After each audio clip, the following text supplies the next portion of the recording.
Quezon Province, that's Atisa Manalo. Yan, okay. Quezon Province.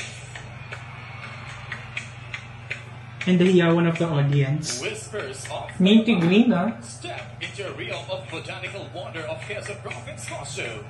Inspired by the mesmerizing jade vine, locally known as Tayabas. Okay. Treasure endemic to the lush landscapes of Mount Panahal. This enchanting attire embodies the unique beauty. May ganon. Magaling talaga sila, ano? Di na magaling sa gumamit ng yung parang Mga props, gamitin niyang lahat, and then Birds speak. para ma-level up yung performance. Designer. performance level talaga.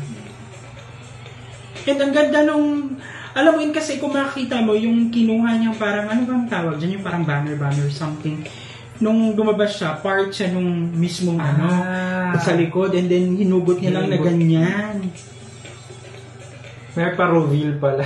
Diyosang Diyosa pa rin talaga si Atisa sa kanyang performance na yon. And then, kung i-consider mo yung audience impact, tsaka yung performance level, she delivered din naman. And, tantag dito, wala tayong masasabi, or ako, personally, wala akong masasabi sa performance talaga. Kung anong binigay mo kay Atisa, she will work it out. Pero, right now, for me, parang nakukulang sa question.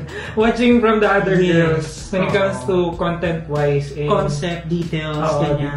Kasi maganda siya kung maganda, pero bias naman kung, di ba, kung hindi natin i-comment yung iba.